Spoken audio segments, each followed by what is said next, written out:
Panoorin natin yung mga sagot na lang niya, ha? Oh. Ay, ito. Maganda to. Oh, maganda to. Ito. Ito pa isa. Yung ano, yung pinakasikat na tao sa buong mundo. Panoorin natin. Oh, tangina, ang kinis ah. Oh, tiyangin ang kinis. Nawala yung bukbok ah. Saan napunta yung bukbok? Parang pera ng PhilHealth nawala ah.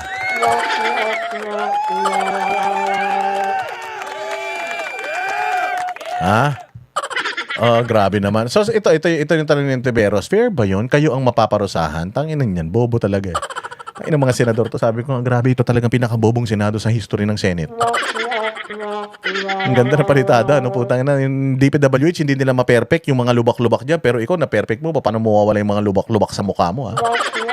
Antindi. Dapat pala, ito si Rizon Tiberos, ilagay ni Inday Sara, matatalo man to. Ilagay dapat to ni Inday Sara sa DPWH, nasolusyonan niya na yung bukbok. Nasolusyonan niya na yung lubak-lubak, mga bossing. Oh, tiyangina, lupit. Batang-bata ah. Ayo pa. Sige, pakinggan natin sasabihin niya. Yung mga ginawang iyon ni VP Sara, okay lang ba sa inyo na kayo ang mapaparusahan sa desisyon ng iba? Tanginin yan. Anong ginawa ni Inday? Anong ginawa ni Inday? Anong ginawa ni Inday? Nag-utos si Inday. Siya nag-disburse. Ang trabaho niya, i-liquidate, kunin yung mga resibo, i-liquidate. Niliquidate man nila sa sa COA. Wala nga silang notice of disallowance dyan sa Davao nun eh. Ibig sabihin, tama yung mga pag-liquidate nila. Kung ginawa niya yung same liquidation ngayon as VP, si Inday Sara, ginawa niya yung liquidation, tapos hindi tinanggap ng COA, na kanino problema? Kung noong nasa Davao sila, pag nagli-liquidate sila, tinatanggap ng COA, bakit ngayon na Vice President na si Inday Sara, papunta ng Presidente, bakit hindi tinatanggap yung liquidation nila? Anong sagot? Lagay nyo dyan sa comment section. Noong Vice Mayor si Inday, Mayor si Inday, nagli-liquidate sila, tinatanggap. Bakit ngayon, Vice President, magiging Presidente na, hindi tinatanggap? Anong sagot? Kasi gusto nila makasuhan lang si Inday, masiraan si Inday para mawala yung kanyang pag-asa sa 2028 na malabong mangyari kasing labo. Kasing labo ng, ay putya, hindi pala totoong wala na yung bukbok, meron pa rin. Puta, nang umaanggulong ganun, nailawan, putya, yung parang lunar, lunar surface eh.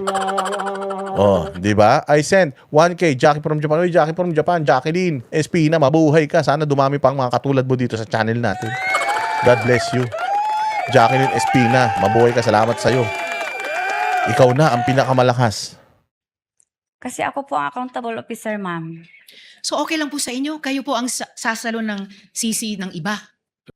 Miss Gina, alam niyo po ba kung lahat ng mga detalye dun sa acknowledgement receipts ay totoo? Yung petsa kung kailan binayaran na ang Ito na yun eh. Ito na yun. Putang ina talagang siyang pinakasikat sa mundo. Ito na yun. Isang produkto o serbisyo, kung saan po binili o binayaran ito, kung ano yung item na yon at saka yung halaga. Alam niyo ba kung totoo lahat ng mga yon sa mga ARs? Nag-rely po ako sa security officer, ma'am, na si Colonel La Chica, ma'am, kasi siya po ang nag-implement, ma'am, ng mga activities regarding po in relation po sa confidential operation, ma'am. Kaya ko rin po tinatanong itong mga ARs kasi noon, may finlash po na AR na may pangalang Clarice Ontiveros. Oh, ito na si Clarice Ontiveros. Oy, Shaker Win. Pucha na mo mga pangalan nyo. Ang hirap naman. Buti na lang nagpa-Gcash ka. Kung hindi ko mapabanggit yung pangalan mo, talagang hirap banggitin. Salamat sa'yo ha. Kanina ko pa minumura. Okay na yan. Oh, ito na birthday niya. Kaapelyido ko po. Ang nakakagulat po, Miss Gina, yung petsa kung kailan daw binayaran ang Clarice Ontiveros ay February 24, 2023. Petsa po ng birthday ko. Wala kaming pake. Wala kaming pake kung petsa ng birthday mo yun. Puta, ikaw lang nakakaalam. Dapat na si Gina ako sa nagulat. Ha? Birthday mo nun? Ka-birthday mo yung pinsan ko. Kailangan talaga maipasok niya yung sarili niya, no? Importante siya sa buhay ni Inday Sara. Mantakin mo, nagnakaw si Inday Sara, tapos inilagay sa pangalan niya. Dahil sobrang obsessed si Inday Sara sa kanya. Kasi ang sinasabi niya, ninakaw ni Inday Sara yung pera. Itong mga tumanggap daw ng mga peking pangalan na ito, hindi daw yan talaga totoong tao. Si Inday Sara yan. So ngayon, si Inday Sara nag-isip siya ng pangalan. Ilagay natin si Risa Ontiveros kasi malapit siya sa puso ko. Tang ina niyan. Grabe. Tang ina niya, naisip mo pa yun? Alam mo, Risa, ikaw na nakaisip niyan. Putang ina, kahit yung prosecution hindi naisip niya. Siguro na pag ganun si Kapunan, oo nga, ano? Pal, tangina, kulang sa pansin niyan. Walang pumapansin sa'yo sa bahay. Ano ka dun? Manika?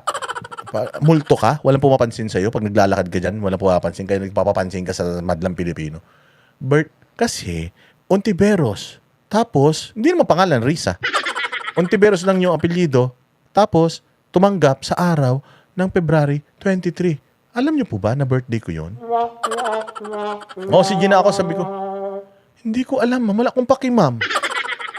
Kung pakibaga, kahit huwag ka na mag-birthday, wala akong paki. Kahit imbitahin mo kung di ako punta. Pa-cute masyado po siya. Tatwitams.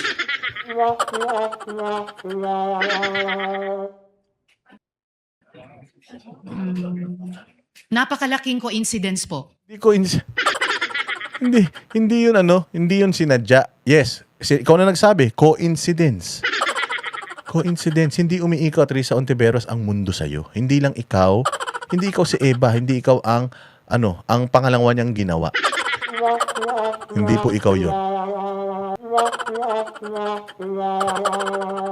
Ina niyan, hindi ka si Ivana. Hindi ka si sino pa mga sexing babae ngayon? Hindi ka si Maria Osawa. Walang may paki sa'yo. Birthday mo, birthday ng pamilya mo, birthday ng dati mong asawa.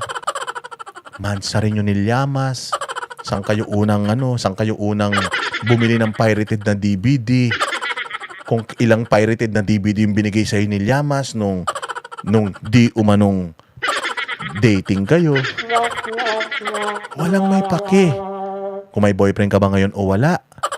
Kailan yung huling kangkang mo? Walang may paki. Too much information.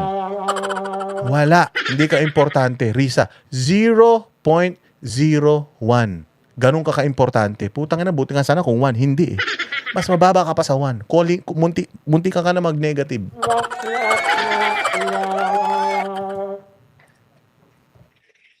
May reaction o comment po ba kayo sa Wala nga. Wala siyang comment. Putang ina. Anong gusto mo mag-comment? Birthday mo. Happy birthday. Dahil ginano mo Acosta. Anong comment gusto niyo, ma'am? Batiin ko kayo happy birthday. Belated. Ganarn. Dapat sinabi mo kung alam ko lang, Risa, na birthday mo nung February 23, Vikings tayo, libre ka sana. Tapos nilagyan ka pa ng sungay na gano'n, yung sungay, bagay na bagay sa'yo, tapos kakanta ka, happy birthday to you. Ano ito papansin? So anong feeling mo na sinabi mo February 23, sa susunod na February 23, isi-celebrate na rin yung mo, parang si Ninoy, gano'n? Anong gusto mo mangyari? Gawin ng holiday yung February 23, gano'n? Sabihin mo lang. Inform mo kami para at least ready kami. Para hindi kami nanguhula. Ano bang gusto mong palabasin talaga? nung pambihirang detalye ng petsa?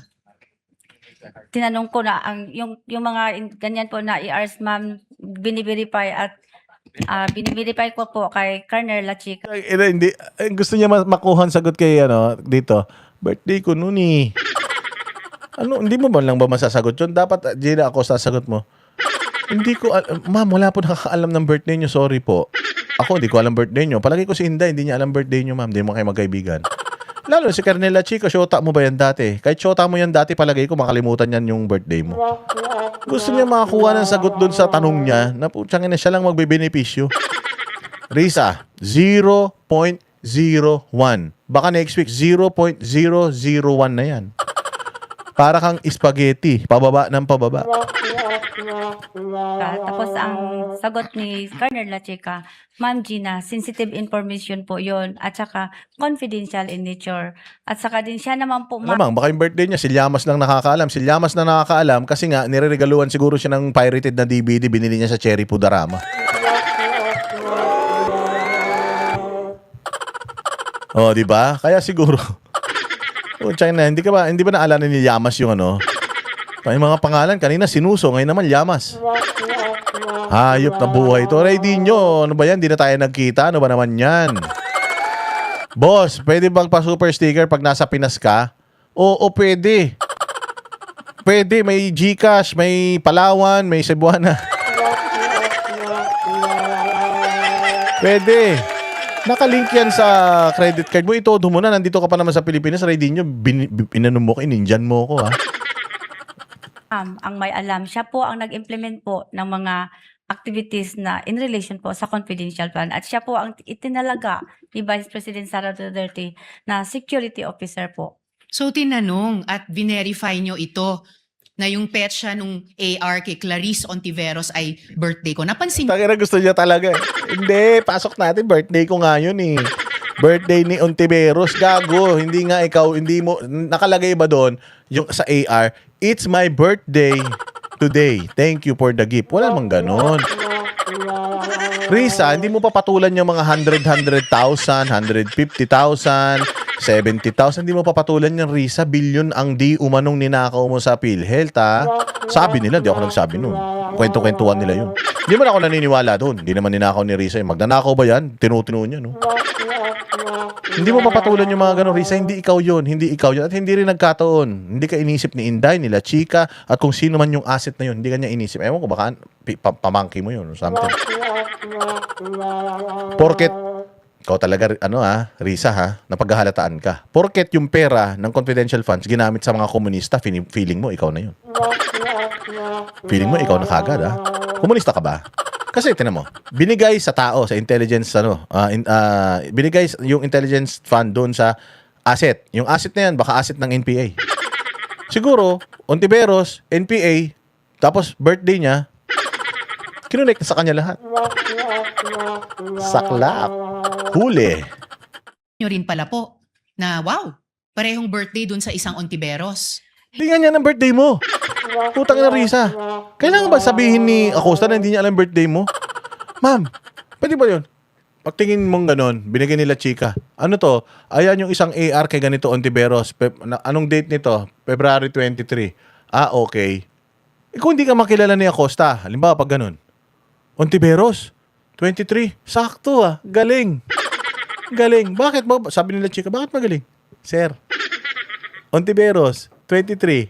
Risa Ontiveros birthday, February 23. Ang galing. Ganito, anong gusto mo?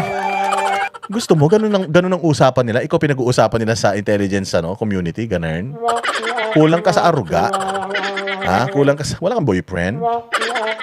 Hayop talaga naman si Ontiveros, oh. Hindi ko po alam na birthday po yun, ma'am. Sabi nyo kasi Hindi niya alam birthday mo. Napahiya ka ngayon. Ha? Pilit pa more. Sige, ipilit mo pa. Ipilit mo. Hindi niya alam birthday mo. Putang ina. Kahit yung mga senador, di alam yung birthday mo. Nalalaman lang nila yung birthday mo pag tapos na, pag nag-post ka na ng birthday wish sa sarili mo. Kahit yung mga kaibigan mo, hindi nagbe-birthday wish sa'yo eh. Oo. tinanong nyo at verify nyo kay Colonel Achika. Tinanong ko lang po yung, kasi may iba pong ERs doon, ma'am, na wala pong firma, meron pong name. Ang iba po, walang date. Ang iba po, hindi po mabasa masyado ang pangalan, ma'am. Lahat pasikat eh, di ba? El Panto. El Panto. Wala kaming pakiyung kailan ng huling sinuso. Grabe naman yung sinuso. Huy! Psst, huy! Ano yan to? Nagpakulay ang bastos ng bunganga. Bawal yan dito. Paluin mo yung bibig mo. Bad yan ha. Bad ka. Face the wall ka. Walang yan to. Nagpakulay si El Panto. Kung ano-ano sinasabi, walang hiya ka. Itong isang petsa, basang. Baka ipa-impeach mo si Inday dahil di alam yung birthday mo. Risa Ontiveros ha. Wala kayo Epal. Epal si Tulfo, si Tito Soto, putang ina nyo. Dapat di na Senate yung pangalan nyo. Epal. Kupal. Anyway, ang pinaka-importante kong pangutana sa inyo, Miss Gina, no? May Nagbisaya na may Ilonggo. Hindi ka naman Bisaya. nagsasabi na dahil kayo ang SDO, kayo ang payee ng cash advance, kayo lang dapat ang accountable sa confidential funds na ito. Tinatanggap nyo po ba iyon? Yes po, kay bilang SDO po, ako po ang accountable officer, ma'am. So, kung wala pong alam si Colonel La Chica, kung wala pong alam si VP Sara Duterte sa paggamit nito, kung hindi ma-explain kung saan napunta ang pera, kayo lang ang mananagot. Oo nga, siya lang. So, tapos na laban. Siya na, inamin niya na. Kung may problema man dito, ma'am, ako na. O, so itong article na ito ng impeachment, wala na to, burado na. Bakit? Inako na ni Gina Acosta eh. Ako may kasalanan yan, ma'am. Ako ang SDO eh.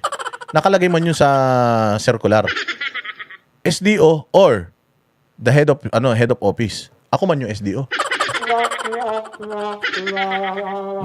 So siya, tapos na. Wala na. Uwian na. Ang inang yan, ang dadaldal kasi. Ayan, nabisto tuloy. O ba yun? Meron naman pong itinalaga si Vice President, ma'am, na si Colonel La Chica na magiging security officer po, ma'am, na siya po ang mag-implement, ma'am. Kasi wala po akong eksperto, ma'am, kung paano po i-implement ang mga confidential activities po on the ground, ma'am. Miss Gina, wala naman pong implementing officer sa memo circular, wala pong implementing officer sa ibang mga dokumento. Ang importanteng job doon na kayo ang nagpupuno ay accountable officer. So, okay lang po ba yon na kung may mapatunayang ibang nagkasala, kayo ang mapaparusahan para doon? Ibig sabihin, ma'am, kung may mga mali po doon, sa akin po ang responsibilidad na accountable po. Sa akin po. Kapag may mali doon, kanina sinabi nyo si VP Sara ang nagdesisyon na i-withdraw ang in cash ang total over 4 quarters ng 500 million pesos. Kanina sinabi nyo na si VP Sara ang nagdesisyon. Kanino ito ibibigay? Sino magdidesisyon? Siya yung head of Siya ang head of the agency. So, sino magdidesisyon? Siya. May bigay siya ng utos. O ngayon, itong inutusan niya, nagsipagsablayan. Partly, kasalanan niya. Tao niya yan eh. But, sino talaga ang dapat na tinatanong natin patungkol sa mga bagay na to?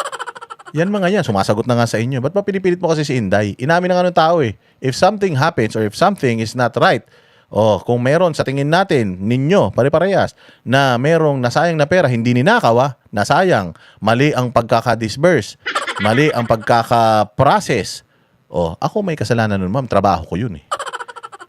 Tapos na, laban. So, si Inday, walay.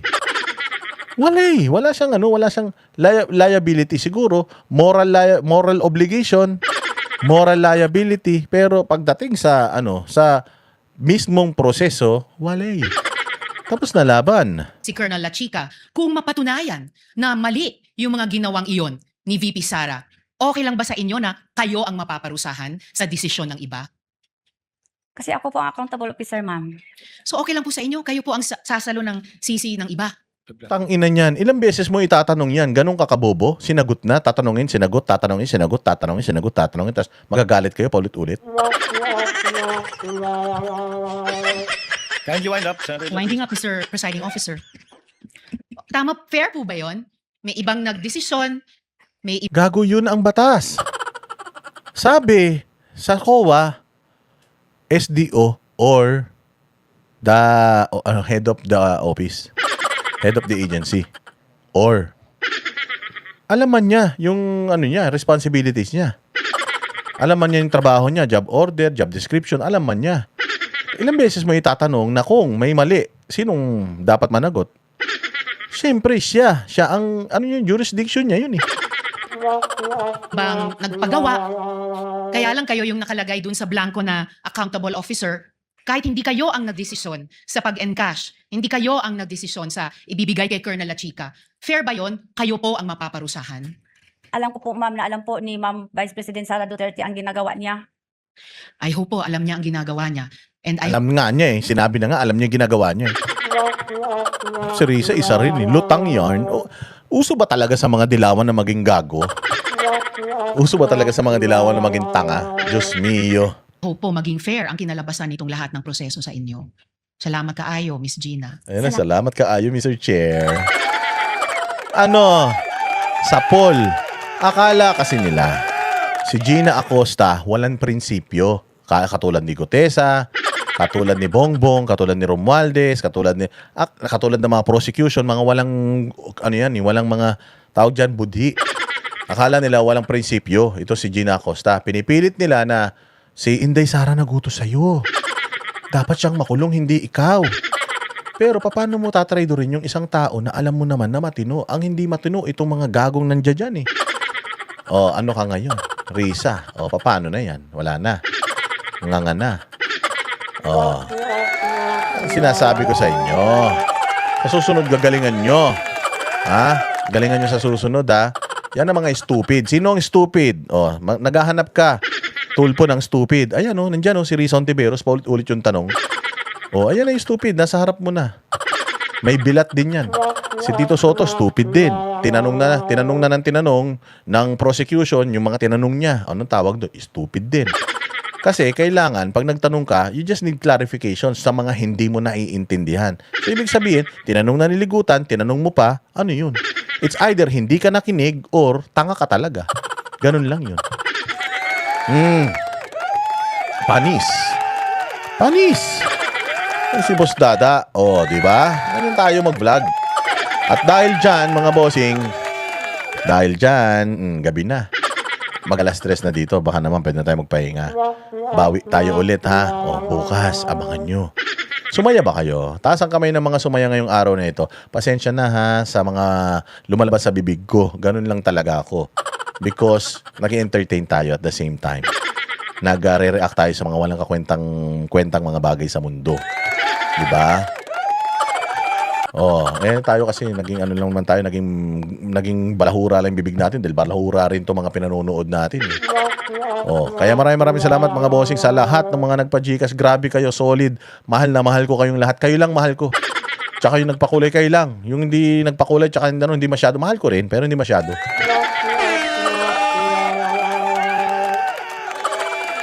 Sabi ni Anarot, sana laging ganitong oras, Boss Dada. Wala na, Anarot, wala na. Pinagpalit mo na kami talaga.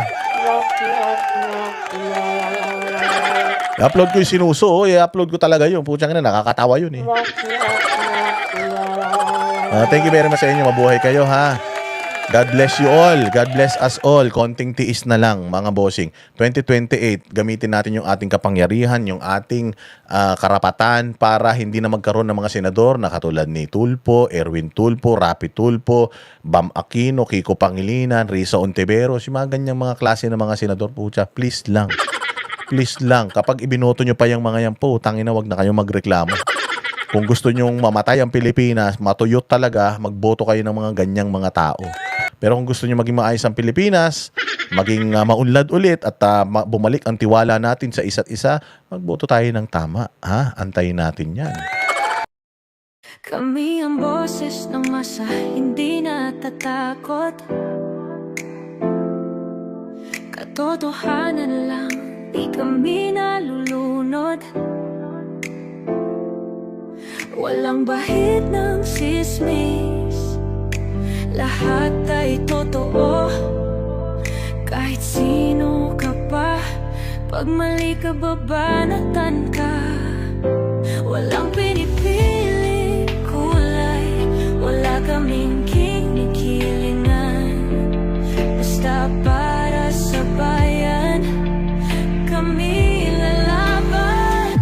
Pagtama palakpakan, pag mali banatan. Di matitinag, di matatakot, para sa bayan tuloy ang sigaw. Sa harap ng kamera, walang halong takot.